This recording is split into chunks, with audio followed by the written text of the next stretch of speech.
관찰자의 시점으로 회의 주제를 리스트화하라. 회의 주제 작성은 우선순위를 결정하기 위한 중요한 프로세스이다. 따라서 절대 게을리해서는 안 된다. 우선순위를 매긴 후 출석하는 회의는 분명 빠질 수 없는 중요한 회의일 것이다. 그런 회의에는 규모나 종류에 관계없이 반드시 회의 주제를 준비해야 한다. 직접 담당하지 않는 경우는 담당자가 회의 주제를 제대로 준비했는지 확인하자. 만약 준비하지 않았다면 당신이 솔선해서 회의가 시작되기 전 혹은 처음 5분간 회의 주제를 써두자. 모두 아는 내용을 그렇게까지 하는 이유가 뭐지? 하고 의아하게 생각할지도 모르겠다. 당연한 의문이다. 나는 맥킨지 이외의 글로벌 기업에서 다수의 프로젝트를 담당하면서 주제가 확실하지 않은 회의가 너무나도 많다는 사실을 깨달았다. 믿을 수 없을지도 모르지만 사실이다. 특히 작은 회사일수록 회의 주제의 중요성을 가볍게 보는 경향이 있다. 사실 작은 회의일수록 제대로 된 준비가 필요하다. 회의의 주제가 없으면 시간이 초과되거나 초점이 흐려져 참가자가 불만을 가질 것이다. 표 3-3은 회의 주제에 관한 일례이다. 회의 주제를 쓰는 것은 상위 하다시 프로세스이며 의무라고 해도 좋다. 보통 누군가가 준비한 회의 주제가 우연히 그곳에 있는 경우가 대부분이기 때문에 회의 주제에 누구도 특별히 주의를 기울이지 않는다. 그러나 회의 주제 작성은 우선순위를 결정하는 중요한 프로세스이다. 직접 회의 주제를 달성하는 경우라면 단어나 메시지의 선택에 특히 주의하자. 기업의 CEO는 자신의 경영 이념 안에 명료하게 의제, 즉 해결해야 할 과제를 설정한다. 일상적인 업무에서도 회의에서 다뤄야 할 주제를 명확하게 제시해야 하는 이유는 다음의 세 가지이다. 1. 논의가 매우 격렬해진 경우에도 중요 사항을 놓치지 않을 수 있다. 대부분의 사람들이 높은 집중력을 유지할 수 있는 시간은 최초 3-4분 정도이다. 특히 다른 회의가 3개나 더 남았다든지 긴급한 보고서의 마감 시간이 몇 시간 후라면 좀처럼 발언자의 말에 집중할 수 없을 것이다. 회의 주제를 전체적으로 한번 읽은 후 이 회의에서 다뤘으면 하는 다른 중요한 사항이 있습니까? 하고 물어보면서 팀원 전원의 의향을 파악하는 것이 중요하다.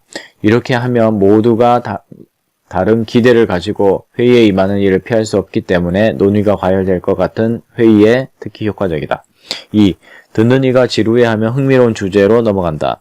다양한 외부의 변수로 회의가 계획대로 진행되지 않는 경우가 많다. 회의에서 논의를 통해 의견을 모아야 하는 사항은 극소수이고 다른 사항은 나중에 풀업할 수 있는 경우가 대부분이라는 사실을 염두에 두자. 이전에 한 대형 제조업체의 국내 영업부문 총괄 책임자와 함께 중요한 운영위원회에 참가한 적이 있었다. 이때 상대방이 오래 기다리기 싫어하는 사람이라는 사실을 바로 알 수 있었다.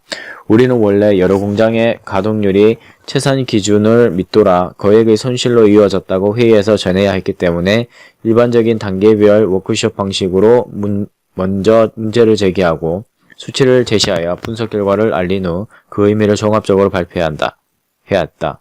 그런데 이날 우리 측 발표자는 제안과 행동 계획을 제시했다.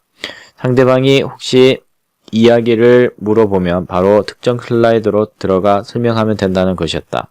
우리 입장에서도 필요한 능력의 구축과 경영자원, 이를 실현하기 위한 스케줄 등 필요한 변화에 대해서 상대방의 의견을 듣고 싶었기 때문이다.